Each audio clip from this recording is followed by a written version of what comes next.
hello everyone, and thanks for joining us today for our next episode of Mixed Messages with Jeff Bogue. My name is Joe Caruso, and I'll be your host as we dig into today's topic. Well, from news sources to comedians, from friends to advertisements, it seems that everyone has an idea of how we should think and live and make decisions. And when everyone disagrees, how can we cut through the noise?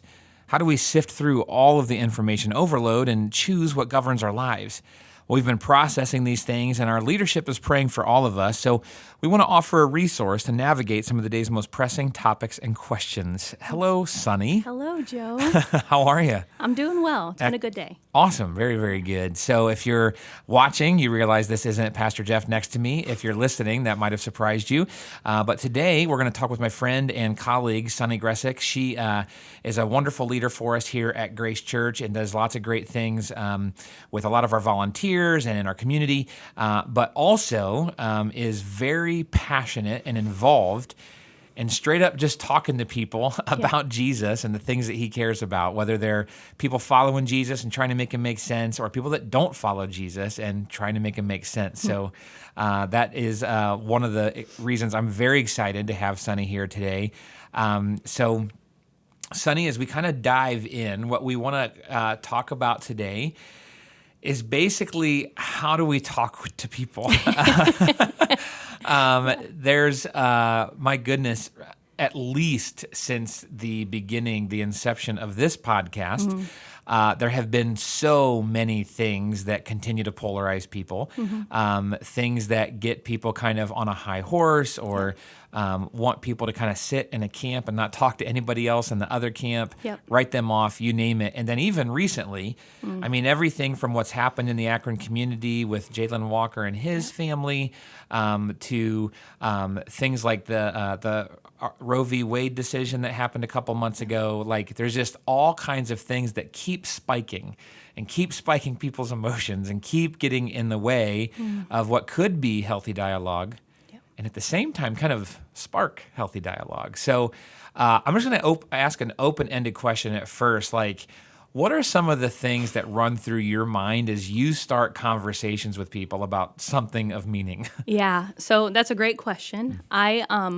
I think because of my past and just always craving something in conversation with people that it has made me very passionate about this. That's great. I will say that our culture right now doesn't like to talk at all. Yeah. So you go through a grocery store and it's very normal to just keep your head down and not pay attention to anyone around you. And so that's actually one of the things that I think God has super convicted me about. I truly believe, because we are Christ's ambassadors here on earth, that if someone is talking to me, the Lord is working in their life.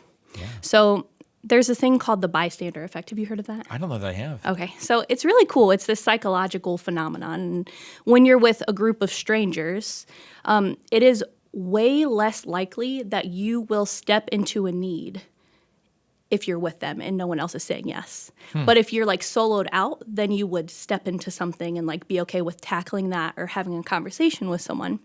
So taking a grocery store example, if you're in line and you're like, oh, someone else probably talked to the person that is checking me out. Well, no, actually, according to this, no one probably has. So I like to kind of live my life thinking, well, I don't ever want to be a bystander. I just want to pursue people and step into the uncomfort of that and have conversations with them. That's so good. Man, that kind of hit me between the eyes. Well, that's going to wrap up our episode today because we should probably just chew on that for a long time. But you're right. Like, I'm thinking through all these scenarios where, you're standing in line, grocery store, roller coaster, you name it, and like very few people will start a conversation, if at all. But I think about that too, like little behind the curtain type stuff. Like if we make an announcement at a place like the church, and it's kind of like, hey, it'd be great if some of you did this thing. The likelihood of people saying, I'll do that thing is statistically slim to none. Whereas if I shoulder tap, like almost anybody, like, hey, would you mind helping me out for a little bit this afternoon? Like most of us, unless there was an absolute 100% conflict, like, yeah, let me figure that out. Yep. That's fascinating, Sunny. So one of these tests that they did was they had this person setting up a tent. And so what they had told all of the bystanders was that they're doing some arbitrary experiment. And so it was like to see how long you could just sit in a room or something. And so this guy, he comes out and he's setting up a tent and he's just fumbling it, like terribly. And they set the clock and people go 10, 15 minutes. No one steps in. But as they reduce the amount of people that are in the room, then people start to step in quicker and quicker. And then when you get a solo person, within like 30 seconds, they're like, hey, how can I help? Yeah. So it's just, wow. yeah. And being in numbers is so fascinating, but I don't want to be that, for conversations. I want to be the outlier, the one who steps in the gap for someone. Yeah, my mind's blown away right now because it makes so much sense, but I've never thought about it in that much specificity before. Sonny, so, okay. You don't want to be a bystander. I'm pretty sure I don't ever want to be a bystander again. I love this conversation. Yeah. How do you not be? So when somebody needs help, that's one, obviously, Sure. like, their tent is blah, blah. Yeah. But if it's just conversation and they're just standing there quietly or whatever, what do you do? What goes through your mind like to actually initiate that? Yeah. So it's a great question. We all will go through somewhere and say, hey, how are you? Good. And then you just kind of like move on. But I actually learned this from my husband. He doesn't stop at that. So he would take it to the next level and say, no, really, how are you doing? And I'll tell you what, that question opens up so much dialogue because then it's like, oh, they actually see me. I'm a person here, and that's huge. So I try and do that. I try and just ask the second follow-up question, which then sparks the conversation. Yeah. That's the easiest thing that I personally think. Yeah, like, you're right. That is, whether we're going to answer everything is good, everything's fine, or yeah, just been busy, but it's been good. Like we almost give this subconscious script to those answers, Right. and we assume that you're just being polite, and therefore I don't want to get into anything. Right. But yeah, if you dig deeper. Yeah. You're really making me think a lot here. That was not the plan, Sonny. No, this is for the listeners. No, this is hitting me really, really good. Now, how do you go about when, it's one thing for someone to say, actually work has been tough and, I'm just thinking about, do I need to make a change or whatever? And maybe the conversation just kind of dies because it stays at a relatively platonic level, even though you did dig in a little bit deeper. What happens for you when one of these topics like gets to one of the reasons this podcast exists? Where all of a sudden maybe they're saying like, yeah, I just kind of really wish that people would get behind defunding the police, or I really wish they would just get behind, understanding that police are here to, protect us and serve us, just to use one topic. Sure. That's not where we're headed in this podcast. But how do you start to think through and navigate when we go into like, topics? Yeah, that's a good question. So I never want to be combative. Yeah. Why enter a conversation with aggression? And I really do believe in a conversation, if someone gets angry, either party, everybody loses. Because you're no longer thinking logically or like thinking with the heart and mind of Christ. You're angry and you want to win an argument. Oh, that's good. And so if you can instead go in and be like, you know what, I'm not going to get angry and I'm just here because I want to learn. There's a lot that we can do to learn. And I think that it helps us in the current conversation as well as in future conversations if we go with an attitude of just wanting to understand a person's perspective. So that for sure. People like to talk about themselves. They sure do. So I never, ever want to think about the next thing that I'm going to say. I want to be in the moment with a person, but I also do think about, so if you were to say to me, oh, I was at Cedar Point, I'd be like, oh, Cedar Point, I could probably ask him what roller coasters he rode or like how long the line was just to keep the conversation going, which actually I did at Cedar Point one time, and she was stuck with me for 2 hours. And so in a healthy way, but by the time we got to the end, I was able to share Jesus with her. Wow. And things like that, like if you can just continue to keep the conversation going, as well as be tuned in with the Lord, and if He is telling you that this is not the right time, then be okay with that. Yeah. Because we don't want to force ourselves on anyone and make them uncomfortable. And I say that she was stuck with me in line for 2 hours. That's teasing. She was invested in the conversation and being reciprocal, asking me questions about myself and stuff like that. That's so good. And I love like when you continue to ask the questions, you can dive in deeper to motivations or the circumstances that lead someone to that point. Like the thing that, stepped into my mind is this did not happen, but let's pretend like if I went home and said, yeah, today I punched Sonny in the face. Well, you could hear that as like, why did Joe punch somebody? What was his motivation? How evil is he? Doesn't he know he should never hit a girl? He shouldn't hit anybody. I mean, all these things could be running through your mind. And what I meant was like, yeah, I was stretching and didn't see her behind me and my fist struck her above her neck. Like, yes. That's what I mean. But if we don't listen for the story, right. we have no idea. Now, the flip can also be true. Yeah, I got really angry and lost my temper and did strike her, and so, but what is that? Well, then what made you angry? Right. What led you down that pathway? Yes. And you can ask those types of questions because we rarely can fill in, I shouldn't even say rarely, we can never fill in someone's motivations and circumstances behind the little bit of information that we know. Yes. So at a minimum, that can be one of the question rabbit trails we can purposefully try to go down into. That's excellent. Yeah, there are layers and layers and layers of people. And there is a lot to discover with someone. And I love what you're saying because no one's motivation is we hide stuff, honestly, as humans. We hold things in, and sometimes we don't even know ourselves the reason why we do or think the things that we do or think. Yep. And so a lot of times in these conversations, especially if it's like one filled with aggression or it's this topic that is extremely polarizing, there's a hurt. And then we don't know how to deal with that as people. And so sometimes we deal with it with more hurt and more hurt and more hurt.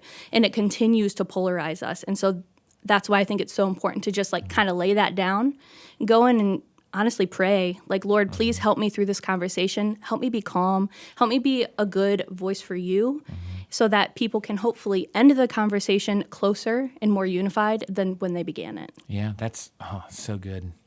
I hope you're all taking notes. And if you're like running or driving or something like that, that you're realizing I might need to put this on repeat and go back to it. But Sonny, when you find that you tap into someone realizing they're sharing pain, so not the accidental kind, like, yeah, childhood was hard, but they're not necessarily going down that pathway with you yet. But when they do, they're like, honestly, this probably is because my parents, or maybe something even institutional, like, the schools are this or the church is this. What has been some of your most helpful mindsets into navigating pain with somebody? I know it sounds cliche, but love the person. So if out of their pain they did something that hurt other people, the person sitting in front of me is still a person and they're a child of God. And internally, deep, there's a wound. And so how can I help that person uniquely through that circumstance? I think that is 100% the most important. I also don't take it for myself. So if someone's sharing their hurt, unless it makes sense, I'm not going to share about my hurt. That's really good. It's really important to allow them.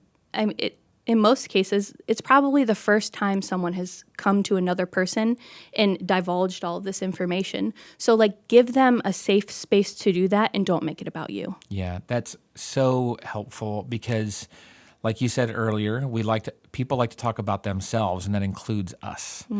And so if you share a story about your rough childhood, I'm going to start thinking about the pain that I had in my childhood. And you need to, put the pause on that unless they ask. Because or only share it in the most minute detail. I get that because I've experienced a little bit of that myself. Done. Right. Now if they ask, now you can start to share. But because you don't, if they're finally opening up and they're finally willing to say, this is some pain that I'm willing to share with someone else, and then you turn it around and say, and especially if you're accidentally one-upping them, what they've actually just internalized is my pain is less important than this person's pain, and this is why I don't share it. Yep. And so I couldn't agree with you more. We need to listen and continue to allow them to have that safe. I love that safe place to Yep, share. absolutely. And everyone's worst problem is their worst problem. Yes. So there's no reason to elevate yours above someone else's. And I would say too, and this is one of my favorite things. If I was to say like pray for the unbelieving heart, what would that make you think of? Me? Yeah. I mean, it would be just someone that doesn't follow Jesus. I pray that their heart would come to know Jesus. And so it's actually pray for your own. Yeah. So if you That's are good. if you're in a conversation with someone and you're like, they're never going to change, or I can't believe they did this terrible thing, and you don't actually believe that Christ is going to change their heart, you need to pray for your own heart. Sonny. It's important, and I think that we should all have that posture of praying for ourselves, and that we are actually reflecting the heart and mind of Jesus. That's so good. I was a pretty stubborn person, so I get that. I mean, even after becoming a Jesus follower, I mean, I wrote a paper in college about how I'd never be a pastor, and so there are things that we don't believe about ourselves that God's like, no, I'm going to turn that upside down, which is everybody's spiritual journey, let alone the other things that He's done in our life. That's the unbelieving heart is my own. Yeah. Are you taking notes yet? This is so good. Now, Sonny, we've kind of talked generically, and we've even talked some about folks that are believers. What are some of the things, to use the other definition of an unbelieving heart, that's more tongue-in-cheek, but folks that aren't yet Christians, folks that aren't yet followers of Jesus, what are some of the most common questions or common mindsets that you're encountering? Because you do have these conversations more than probably our typical listener, and I think, but most of our listeners wish we had more. So what are some of those most common mindsets or questions they often are bringing to the table that you're experiencing right now? The mindsets and questions of the other person? Yes, Okay. the other person. It's a lot of questions and a lot of not understanding. And actually, a lot of people would say that God exists, but just not having a personal relationship with Jesus and not really understanding why they would want one. Oh. So that's probably a common thread. I will say, and I'm actually not going to say the people because in case they listen to this, but I have a really good friend, and she would say that God exists. I don't know if she's a Christ follower yet, but she has another friend who is also a Christian, and this is actually my caution to everybody. The other family that she's involved with, they actually make her feel like a worse person. And I don't think that they mean to do this, but the things that they say, like, oh, well, Jesus would say you shouldn't do this, or I can't believe that you would cuss, or that you would have a beer, or something like this. And she's like, Sonny, I don't understand the difference between when I hang out with you and you make me feel loved and accepted, and then I go over here and I feel bad because God would say that I'm doing something wrong. And so for all of us, I think one of the most important things that we bring to the table is that we're not making people feel worse about who they are, and we're understanding, like, if they don't know the Lord yet, and even if they do, they're still a person, and we should walk with them through that. And I can already see that this person has changed because of her interactions with my family, and it's amazing, and it's her being able to see Jesus through us. Yeah. So that's probably my biggest caution. That's really, really good. We lovingly have an opportunity to share with people, to encourage them. Of course, if we see things that are super detrimental to their health or whatever, we're going to have this desire to want to like step in and intervene. However, we're not the one who sanctifies, to use a kind of a biblical theological word that like the Holy Spirit does that, like Jesus does that. Yeah. And so our job is to keep pointing people to Jesus. He changes minds and hearts. Yes. And none of us, quote unquote, get our act together and then come to Jesus. Right. If that were the necessity, then none of us would be with Jesus yet. We can't. And so if we can continue to show the pathway to Christ, He is the truth, He is the life, He is the way, then through their connection and relationship with Him, He can start to work on those things in their hearts. But until they see that Jesus is better than everything else, right, none of that's going to change anyway. Yeah. Yeah, that's excellent. And they see it through us, and that's where 1 Peter 3:15 comes in, and it's giving a response for the faith that we have within us. And when people come and ask us those questions, I think that the most important thing that we can remember with that verse is that it actually ends with gentleness and respect. And so as we're living a life that Christ has called us to, people will see and they will ask. It's how he designed it. Yeah. So we have to be okay with responding, but by loving them and pointing them on that path that you're talking about. Yeah, that's so good. I think in a lot of ways, that's been the heartbeat of even this podcast is how do we listen to where people are coming from, but then not point to a side of the argument, but point to Jesus. Oh, yeah. Because there is I don't even know that there is a polarized topic that I can think of without getting ridiculous, of course, that one of the polarized sides is the answer. Yeah. It's like, no, like Jesus is navigating this messed up world. Yeah. Follow him. Absolutely. And so that's really, really good. I want our listeners to take this to heart. I think that how we talk to people is so important. And that might mean things like don't have the serious conversations as much through text and online, because the how often shows up in our tone, it shows up in our body language, it shows up in the way that our eyes react to what they said. And if we're only having either textual conversations or if we're just not cautious about our tones and our posture and all that kind of stuff, we find that to be a big, big issue. And then we're not poised to listen and to learn and to hear what they're coming through. So, Sonny, as we kind of start moving towards wrapping up this particular conversation, is there anything else that you would want to encourage us as we're like navigating these conversations with folks? Yeah. So in Mark 8, when Jesus is getting ready to feed the 4,000, and he sees that they're hungry and they're sitting there, and what he says is, I have compassion for them. It would be for us to have compassion for other people. And to, even if we're uncomfortable, I personally think that if I get butterflies when I'm interacting with someone that I don't know, that the Lord is prompting me to have a conversation with them. And instead of running away from that feeling, I run to it. Yes. And so if we can do that, like collectively as the body of Christ, I'm like, oh my goodness, how many people will get to experience Jesus every single day through us? I love that, Sonny. And we need to not only have that compassion, you're saying this, I'm just, not only compassion for those that don't yet follow Jesus, but also for those that do. Absolutely. Because I hear semi-regularly phrases like, I follow Jesus and they follow Jesus. I can't understand why they would think blank about blank. Right. I can't, you go into all of these crazy topics over the last few years and well into human history. How could they land on the other side of this? How could they possibly support that? I thought they followed Jesus. What an amazing opportunity to be compassionate and go ask. Oh, yes. And not ask like, how could you?